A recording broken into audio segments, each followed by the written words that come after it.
Aí diz Mateus que de Davi há o cativeiro.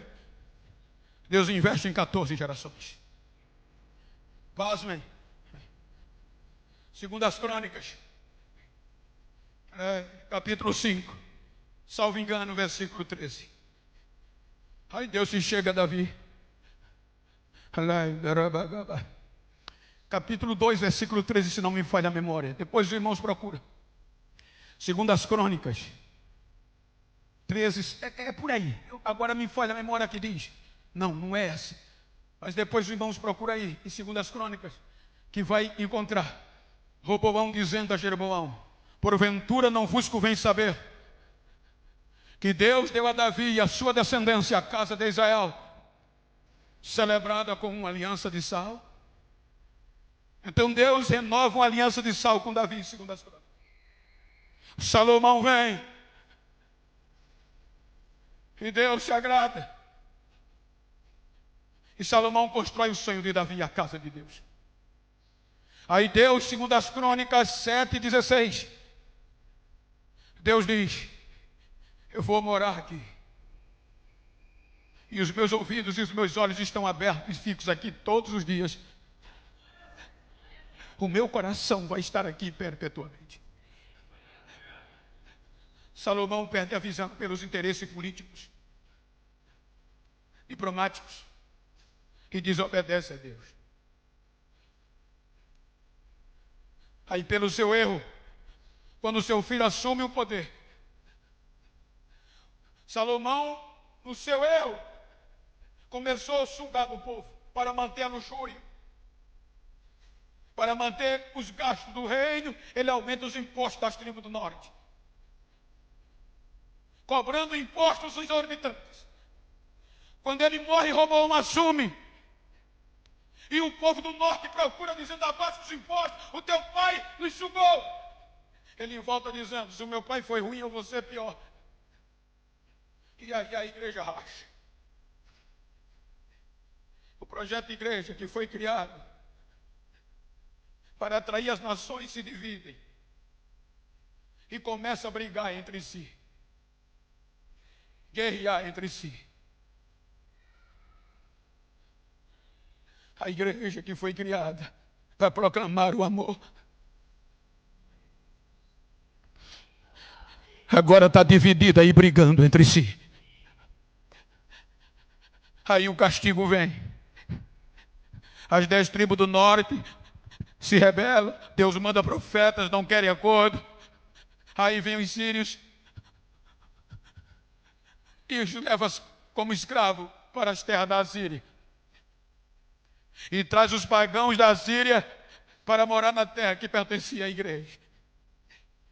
A tribo do norte, as duas não se atêm, Judá e Efraim e Benjamim, e não ouvem os profetas, e os caldeus vêm e tiram a liberdade. Então Mateus disse que de Davi até o cativeiro, mais 14, e como eles terminam? Jeremias 52:13. Nabuzaradã veio, entrou em Jerusalém, queimou a casa do Senhor, queimou a casa do rei, todas as casas de Jerusalém, incendiou todas as casas dos grandes, destruiu a base missionária. Só deixou as cinzas, os lixos, a vergonha e a miséria. Naquele lugar que Deus disse que o seu coração estaria todos os dias. Nabucodonosor manda uma proposta para o profeta em exercício, Jeremias: venha com os soldados, que você não vai ser escravo. Você profetizou a queda de Jerusalém, e eu quero tratar de você. Aí Jeremias diz: eu não posso sair daqui. Mas porque só tem monturo, só tem lixo, só tem vergonha, não tem mais jeito, a terra está queimada, não vai mais dar jeito, mas eu vou ter que continuar pregando. Mas só vai ter a miséria e o monturo, mas eu tenho que continuar pregando. Qual é o tema da mensagem? ainda há esperança. Ainda há esperança para a terra que foi queimada.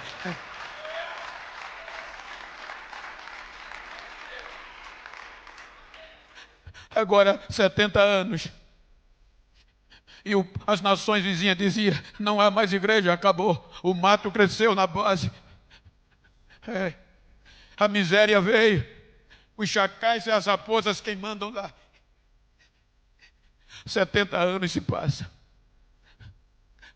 Aí eles se arrependem. Salmo 137. 70 anos sem louvor e sem culto. Aí eles acordam um dia, lembrando do passado. Salmo 137, verso 1. Junto aos rios da Babilônia, nos assentamos e choramos. E qual era o motivo do choro? Lembrança de Sião. Lembrança daqueles cultos. Lembranças dos louvores dos degraus. Lembrança de como a glória de Deus era visível. Esse é um dos perigos da nossa geração. A facilidade que nós estamos vivendo. As brigas entre ministérios. Está esfriando muito de nós. Os reformados dizendo que não era para nós. E às vezes dá saudade daqueles cultos. Que não tinha pregador renomado, não tinha cantor renomado. No hino da harpa a gente ouvia línguas estranhas e via Jesus batizando com o Espírito Santo.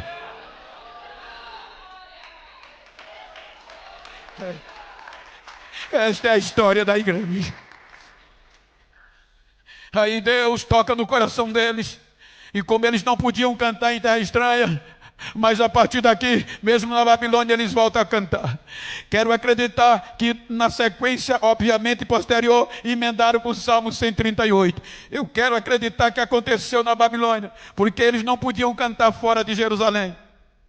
Mas o Salmo 138 mostra um desafio, que eles dizem, Salmo 138, verso 1, só a ti, Senhor, eu te louvarei. Senhor, de todo o meu coração, na presença dos deuses, a ti cantarei louvores. Quando eles cantam,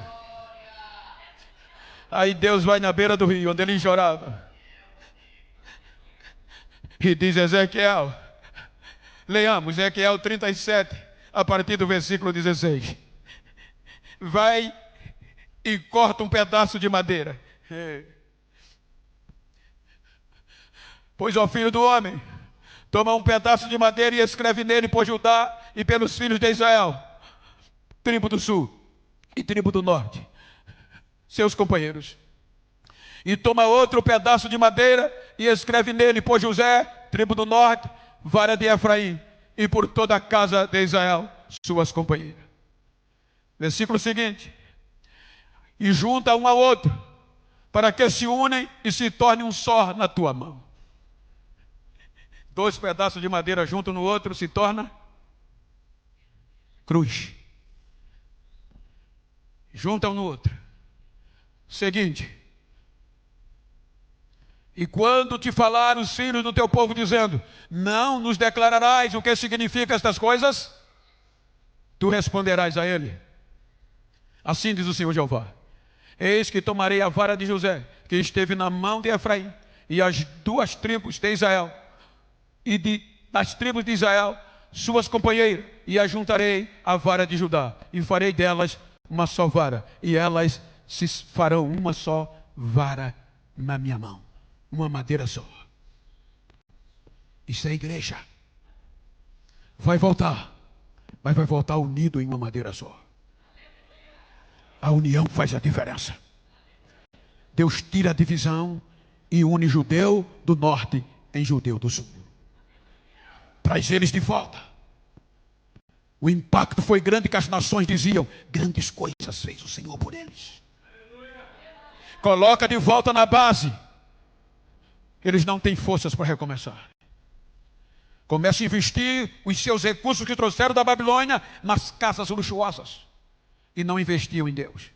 Aí Deus na obra disse a Ageu, diz a Josué, diz aos líderes que esforcem, diz o povo que tenha força e recomecem. Que eu tenho aliança com eles. Quando eu os tirei da casa da servidão, eu vou fazer estremecer as nações. Diga a eles que não temam, porque meu é o ouro e minha é a prata. E a glória da segunda casa vai ser maior que a primeira. Projeto igreja. Pela cruz, recomeçam. Mas não são mais os mesmos. O último profeta do Velho Testamento, no contexto literário, Malaquias. 480 anos antes de Cristo, termina a sua profecia, reclamando do desleixar da igreja. Reclamando da falta de santidade e de comprometimento. Igreja judia, a oliveira produtiva. Aí vem um período do silêncio, onde Deus resolveu não mandar mais profetas, porque os que mandou, eles mataram e apedrejaram. Aí Deus diz, não vou mais tratar por revelações, nem por sonhos. Aí vem o império grego-macedônio, e no contexto da dinastia estabelece o helenismo, a cultura grega dentro dos judeus. 33 anos antes de Cristo, Herodes, agora já no domínio romano, restaura o templo de Zorobabel, que Ageu profetizou. E veio o glamour. E a igreja se politizou. Tinha ouro, tinha prata, tinha grandes ofertas. Há historiadores que dizem que o maior banco da época era o templo, porque as pessoas ricas depositavam todas as suas fortunas no templo. Mas não tinha mais a glória. Aí Mateus diz que do cativeiro até Cristo, mais 14 gerações. E essa geração termina corrompida. Tinha tudo, mas não tinha mais a palavra. E pode ser bonito, pode ter fumaça, pode ter gesso, é lindo, mas se não tiver a presença de Deus, não é igreja. Aí Deus diz, agora eu vou dar o meu melhor por eles.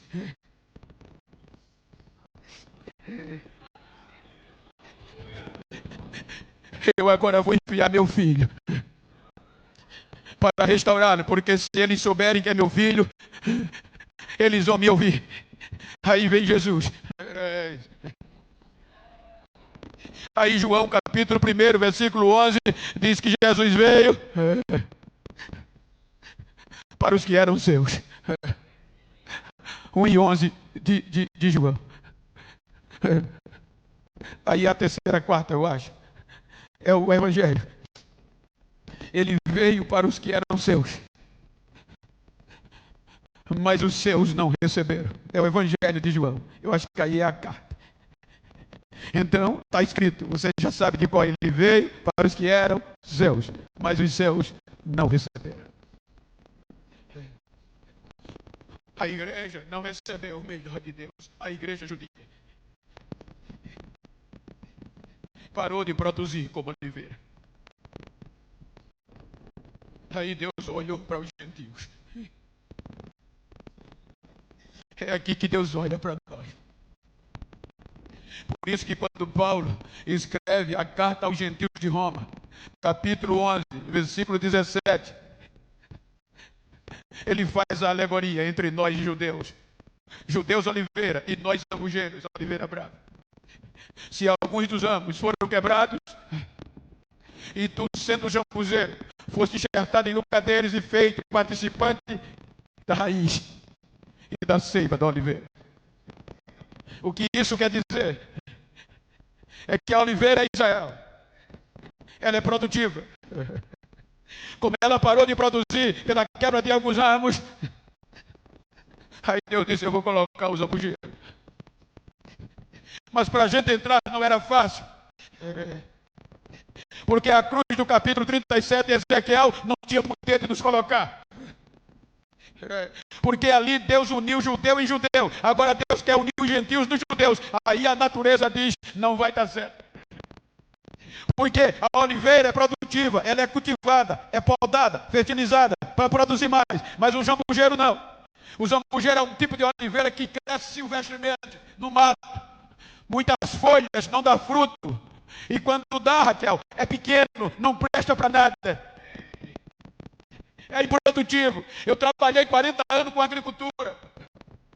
E o enxerto, ele não é feito para produzir, não é colocado para produzir. Se você tem um pé de árvore, um pé de fruta, na minha área era cana de açúcar, e aquela variedade parou de produzir, você vai pesquisar e buscar uma mais poderosa, para enxertar nela, para ela reproduzir e multiplicar. Esse é o dever do enxerto, reproduzir, porque ele é enxertado em algo que já produz. Ele vai reproduzir e multiplicar. E qualquer agricultor inteligente jamais faz o que Deus fez. Todo agricultor, ele vai pegar a melhor espécie, a mais produtiva, para enxertar na que parou de produzir. Aí Deus diz, eu vou pegar o jambujeiro que não produz e vou enxertar na oliveira que parou de produzir. É loucura! É loucura! Você está entendendo agora que Paulo diz que a loucura de Deus é mais sábia que a sabedoria dos homens e nós somos salvos pela loucura da pregação? Não entra na razão.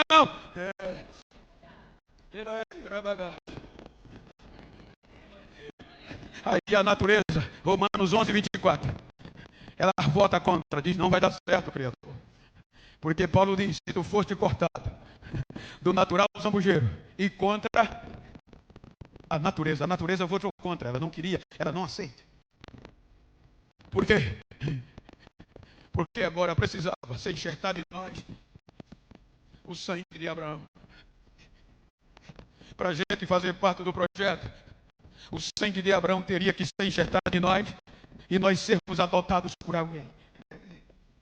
Por isso que Mateus 1:1, o que é que está escrito? Olha de onde ele vem.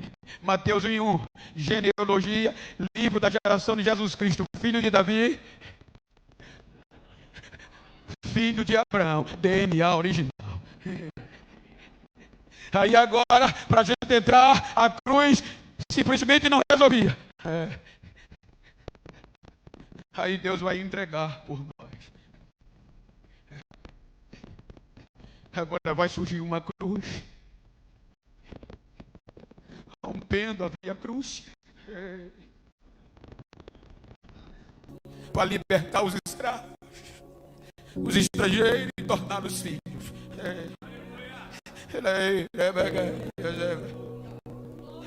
No Antigo Testamento, você sabe que havia algo chamado jubileu. Salvo engano, 50 anos, salvo engano.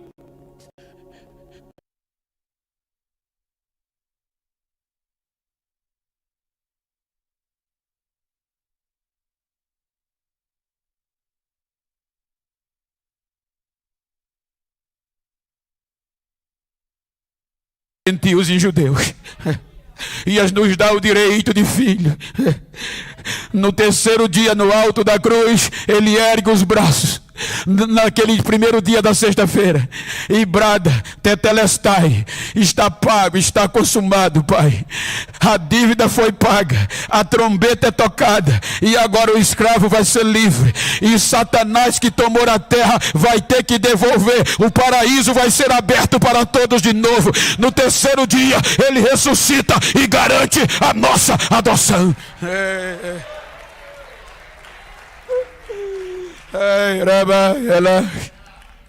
Agora, depois da cruz e depois do sangue, olha o que aconteceu. Agora eu quero que você leia comigo. É a partir daqui que nós vamos entender a carta aos Efésios, quando Paulo adverte os gentios de Éfeso. Capítulo 2, só para você ter o sentido. E eu quero que você leia comigo, para você sentir a alegria, a emoção que eu estou sentindo aqui. Efésios 2:11 vai seguindo até o 19, a leitura da igreja. Leia comigo, a gente já leu o 11, repetindo, 1, 2, 3. Portanto, no outro tempo, eram gentios na carne, chamados imundos, pelos que na carne se chamam puros, que eram judeus, pela circuncisão, feita pela mão do homem. Versículo 13, leia com voz forte, igreja, e enche o pulmão. Olha que coisa linda, versículo 13, por favor.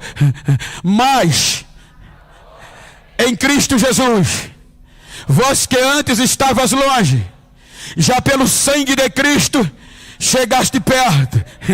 Versículo 14, porque Ele, o qual de ambos os povos, entre judeu e gentil, derrubando a parede da separação que estava no meio. Versículo 15, na sua carne desfez a inimizade, isto é, a lei dos mandamentos, que consistiam em ordenância, para criar em si dos dois um novo homem, trazendo a paz. 16, e é pela cruz reconciliar ambos com Deus em um corpo, matando com ela as inimizades. 17, vindo ele, evangelizou a paz para os que estavam longe, nós, e aos que estavam perto, os judeus. 18, porque por ele ambos temos acesso ao Pai em um mesmo Espírito. Agora olhe o versículo 19, portanto assim, que já não sois mais estrangeiro, nem forasteiro, mas concidadãos dos santos e da família de Deus. Isso quer dizer, agora eu tenho um passaporte legal, agora eu tenho direito do céu, agora eu sou cidadão da família de Deus, agora eu estou dentro. Olha para quem está ao teu lado e diga: eu não sou mais escravo, eu não sou mais forasteiro, eu não sou mais ilegal, agora eu estou legal no céu, agora eu tenho o passaporte do céu.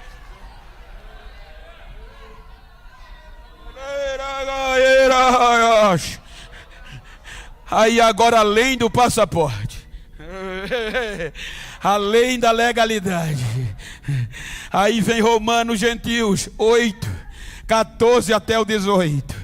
É lindo, além de cidadã, vem coisas maiores, como a Raquel cantou. Aí Paulo diz aos gentios de Roma: porque todos que são guiados pelo Espírito de Deus, estes são filhos de Deus. Versículo 15, porque não recebeste o espírito de escravidão. Só um instante, com todo respeito aos que estão nessa situação, mas alguns amigos vinham hoje me ver, mas disse: Bento, não vou não, que está perigoso, nós ainda estamos ilegal, o medo da ilegalidade, da escravidão. Aí Paulo está dizendo: agora vocês são filhos, vocês têm documento agora, não são mais escravos, receberam o Espírito, não tenham medo, porque vocês não têm mais o espírito de escravo, para outra vez estar em temor, mas recebeste o espírito de adoção de filho, pelo qual clamamos: Abba, Pai. 16, porque o mesmo Espírito testifica com o nosso Espírito que somos filhos de Deus. Versículo 17, se somos filhos, somos também logo herdeiros, também herdeiro de Deus e co-herdeiro de Cristo, se é certo que com Ele padecemos, para que também com Ele sejamos glorificados. Aí ele fecha dizendo: porque para mim, eu tenho certeza que as aflições desse tempo presente não vão de se comparar com a glória que em nós há de ser revelada para a glória de Deus Pai. Cadê os filhos? Cadê os filhos? Cadê os filhos? Cadê os filhos? Fica de pé, por favor. Cadê os filhos?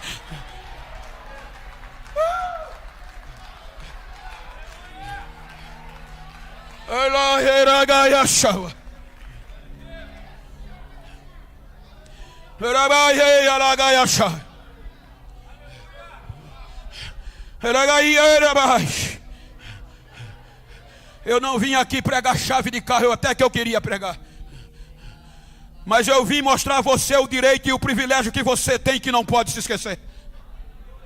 Este foi o erro da igreja de Éfeso. Viveu o tempo de glória e queria se esquecer do privilégio que ele tinha.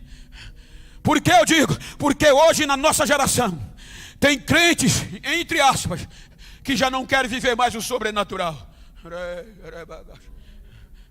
Tem igreja que não se ouve mais línguas estranhas. Eu digo porque eu tenho amigos e pessoas da alta cultura teológica que me dizem: Bento, muda a pregação. A nova geração não quer saber mais de Bíblia nem de Pentecostes. Vai estudar coach, que é o que está dando dinheiro. Porque você vai cobrar para pregar. Vai cobrar entrada. Bento, você prega nos maiores trabalhos do Brasil, nas maiores convenções. E é verdade. Eu viajo 3 vezes no mínimo para fora do país a convite para pregar o evangelho. Aí eles dizem: tu, Bento, não precisa mais suar a camisa, não precisa mais falar línguas estranhas. Tu já chegou no ápice. Então muda a mensagem para light, porque a nova geração não quer saber mais. Essa não é a nossa história. Eu digo: continue o que vocês continuam pregando. Eu vou continuar pregando Bíblia e Pentecostes, porque ainda tem uma geração viva que sobrevive. E eu louvo a Deus que no início do mês de junho de 2025 eu estou no 17º ano da Ebenezer, e aqui ainda dá para ouvir línguas estranhas. Aqui ainda tem uma geração cheia de Deus, não tem? Aqui ainda tem uma geração que veio celebrar o poder pentecostal da igreja. Deixa eu ouvir o barulho dela, deixa eu ouvir o barulho da noiva, da gloriosa.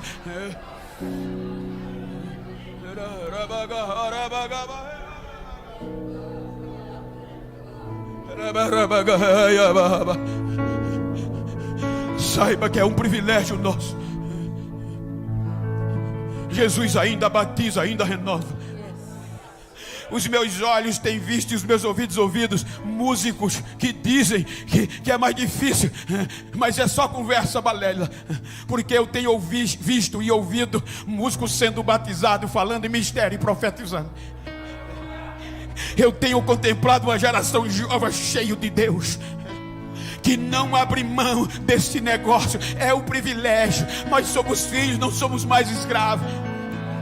Então, se você pode, se você quiser, olha para esse crente íntimo perto de você, para esse do mesmo sexo, e diga a ele, vá, olhe para ele, se você pode e quiser, diga: não quero nem saber. Diga a ele: como você chegou no 17º ano, quero saber como você vai continuar. Diga: vou continuar cheio de Deus. Diga: me faz um favor, se depois dessa festa tu encontrar alguém que pensou que eu estava frio, dá um recado a ele: eu vou sair pegando fogo, que eu não sou mais escravo, eu sou filho, eu sou filho, eu sou filho, eu sou filho. E se é filho, tem direito. Então adora, adora, adora, adora, adora, adora, adora, filho, que faz parte desta igreja. Soberano Deus e eterno Pai, a palavra que colocasse no meu coração eu preguei, e agora eu te peço: renova os teus filhos. Nós temos os privilégios, Senhor. A tua palavra diz, e nós lemos, que Israel foi endurecido para nós entrarmos. E enquanto o arrebatamento não vir, a hora é nossa, a vez é nossa. Então, que esta igreja seja renovada, Senhor. Que se o Senhor não voltar, este fogo continue aceso. Estes obreiros, esta igreja continue cheio da tua presença, gozando do privilégio de ser filho e não ser mais escravo, gozando do poder da cruz e do sangue nas nossas vidas, que nos deu o direito do resgate. Deixa eu ouvir o barulho de línguas estranhas. Deixa. Quem é batizado seja renovado agora. Quem não é, seja batizado agora. Mas reage, reage, reage. É um direito teu, conquistado pela cruz e pelo sangue e pela cruz. Pra casa voltarei. Aleluia.